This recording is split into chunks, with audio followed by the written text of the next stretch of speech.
Nabi itu pernah mengingatkan kepada para orang tua, bahkan dari anak-anak sejak dini, sejak dilahirkan.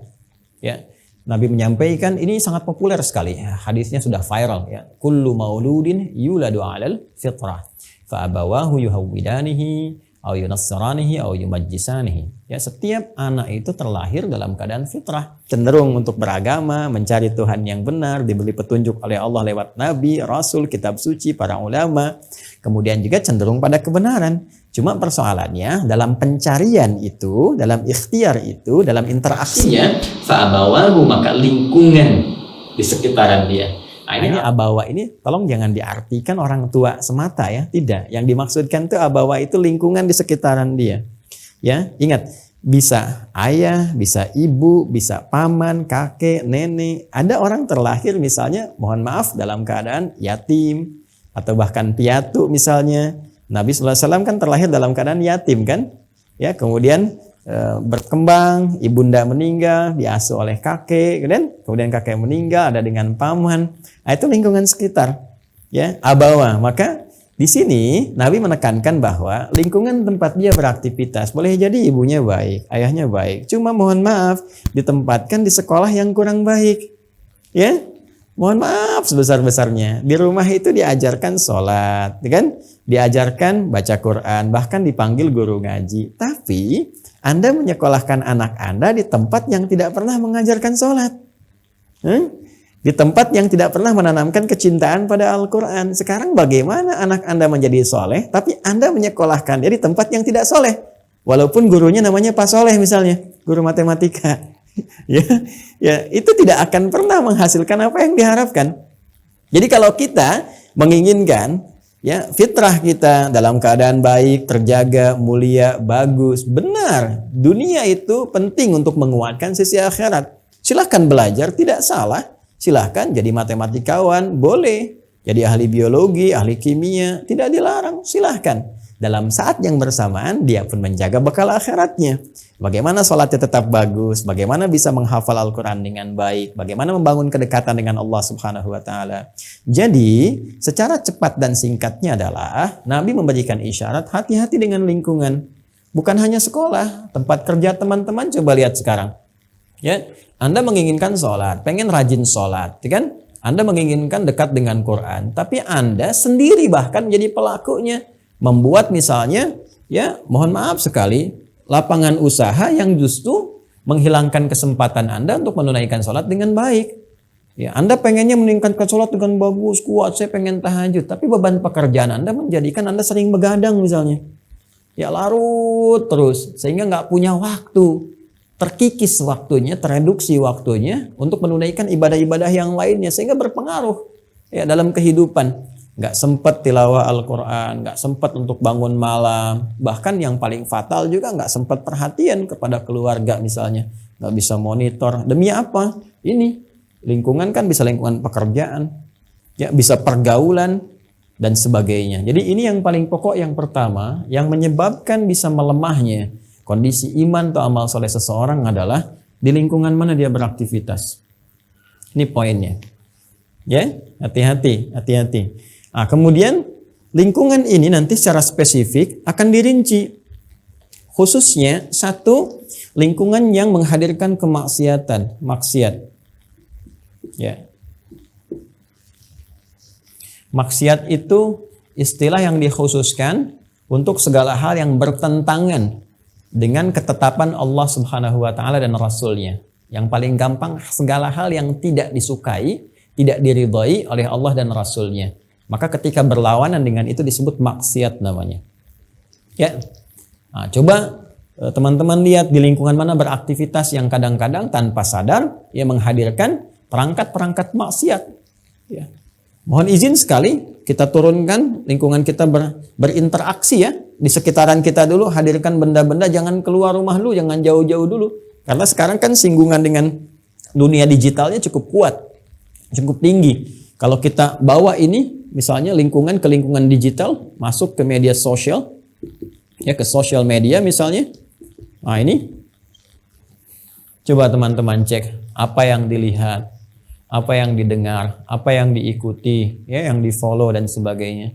Jangan-jangan, mohon maaf sekali, hal-hal yang kemudian diikuti, pekerjaan-pekerjaan, pengaruh-pengaruh dari lingkungan yang sering kali diikuti ini, apalagi dalam bentuk satu, contohnya media sosial saat ini, itu yang mendekatkan kepada maksiat, apa yang Allah nggak suka, Rasul nggak ridha. Sehingga dengan itu, ya terjadi hukum kan saling bertentangan. Di fisika juga begitu kan, tidak menyatu. Ya kan, kalau kita ambil segala hal kan selalu berlawanan. Ya, di Quran surah 51 Az-Zariyat ayat 49, wa min kulli syai'in khalaqna zawjaini la'allakum tadhakkarun. Dan segala hal itu kata Allah, aku ciptakan berpasangan, berlawanan supaya engkau sadar cuma aku yang tidak punya pasangan, kata Allah. Yang esa hanya Allah. Maka semua berpasangan. Kita manusia ada laki-laki, perempuan. Binatang misalnya ada jantan, ada betina. Tumbuhan ada benang sari, ada putik misalnya. Demikian ada siang, ada malam. Warna demikian. Sifat, perilaku juga begitu. Secara singkat ada baik, ada buruk. Dan ini menariknya teman-teman sekalian, ini tidak pernah bisa menyatu. Ya, tidak pernah bisa menyatu. Imma yang kanan itu naik, maka yang kiri akan turun. Kalau kirinya naik, yang kanannya akan turun. Ya, kan formulasi di Al-Qur'annya begitu. Di surat Asy-Syams itu ketika Allah menyampaikan qad aflaha man zakkaha wa qad khaba man dassaha. Jadi kalau yang kanan naik, takwa itu naik, maka ini kiri pasti turun. Ya, yang kiri naik, yang kanan pasti turun. Paling gampangnya, yang ini soleh, yang ini salah. Yang ini taat, yang ini maksiat. Kalau seseorang mengerjakan ketaatan, soleh, pasti salah akan turun. Kalau terbiasa baik, yang jelek akan turun. Saleh naik, salah turun. Salah naik, saleh turun. Jelas ya? Nah, ini teman-teman sekalian. Maka interaksi keseharian kita dalam suasana kini, coba lihat di dunia digital. Ya, apa yang memengaruhi kita, apa yang ditonton, apa yang dilihat, apa yang di-follow dan sebagainya. Ini akan banyak sekali berpengaruh ya dalam konteks keimanan dan ibadah kita. Ini hati-hati. Nah, ini baru dari ranah digital, konteks media sosial yang keseharian itu sering kita bersinggungan. Ya, ya orang sekarang mohon maaf bangun tidur aja lupa baca doa kok, ya ingatnya buka handphone. Bangun tidur orang baca doa dia buka handphone. Ya, orang assalamualaikum ba'da sholat, assalamualaikum warahmatullahi, assalamualaikum warahmatullahi. Nabi ajarkan zikir, dia buka handphone, update status, jawab telepon dan sebagainya. Ini teman-teman sekalian. Pengaruhnya ini dahsyat sekali ini. Ya, satu. Yang kedua, misal kita turunkan dulu. Masih dalam lingkungan misalnya. Tuh, pengaruh teman. Tuh. Dengan siapa dia bergaul. Kalau tadi kan ini dilihat dan sebagainya. Kalau ini ya teman-teman yang mengiringi aktivitas. Sahabatnya, kan? Baik teman-teman yang ada di kantornya, atau bahkan di rumahnya sendiri, ya, di rumah teman hidupnya, ya, suami dengan istri, istri dengan suami, ini sangat berpengaruh, ya, sangat berpengaruh. Jadi kalau mohon maaf sekali, kalau pergaulan itu menghadirkan sahabat itu yang menyertai, ya, sahib itu dari bahasa Arab, sahuba, sesuatu yang dekat, lekat. Kalau yang nempel, yang lekat ini, ya, mendekatkan kepada maksiat atau minimal hal-hal yang meragukan lah, bercampur, bahasa agamanya syubhat gitu namanya ya. Ya, ini sesuatu yang bisa berpengaruh pada keadaan iman, ya, pada pelemahan. Ini biasanya teman-teman misalnya, mohon maaf sekali lagi, ya, biasanya malam tuh siap-siap tidur lebih awal supaya malamnya tahajud, ya. Terus dapat teman misalnya yang suka nonton di malam harinya. Ya, sering ngajak, aduh kamu demi persahabatan kita, ayo dong malam nanti nonton, ya. Messi ini pertandingan pertama nih PSG nih kan, udah kemarin kesulitan, bisa gitu kan, terus gitu. Didorong, akhirnya coba-coba, lama-lama terus, ya kan. Ya, ini yang kemudian bisa menurunkan, ya, bisa menurunkan, melemahkan keadaan iman. Ya, Ustadz nonton bola kan tidak maksiat. Betul, memang nggak maksiat, sah-sah saja, tidak dilarang, boleh-boleh saja. Tapi dikerjakan kapan? Di waktu apa? Dan berpengaruh nggak pada yang positif yang lainnya? Saya sering berikan satu ungkapan begini ya, share gitu dengan teman-teman. Sesuatu yang kita bisa lihat lagi esok hari, dan ada peluangnya untuk dikerjakan, dan sama saja dengan yang sekarang, ya itu akan lebih baik ditangguhkan waktunya bila kegiatannya bersamaan dengan sesuatu yang esok hari itu tidak sama nilainya dengan sekarang. Ya. Contoh misalnya, ada pertandingan bola. Sekarang kan bisa direkam ya. Rekamannya ada, apa yang dilihat malam nanti besoknya bisa dicek lagi. Jangankan besok, pekan depan udah ketahuan. Jangankan pekan depan, hitungan jam itu udah muncul. Dan sama persis, hasilnya tidak berubah, tayangannya seperti itu juga sama persis. Ya, saat bersamaan waktunya berlangsung dengan jam tahajud, jam 3 misalnya. Tahajud malam ini kan gak sama dengan tahajud besok. Tahajud besok itu buat yang besok. Kalau Anda tidak kerjakan sekarang, pahalanya hilang. Kesempatannya hilang. Ya, maka kalau bersamaan bola dengan tahajud, akan lebih bagus Anda dahulukan yang paling banyak manfaatnya.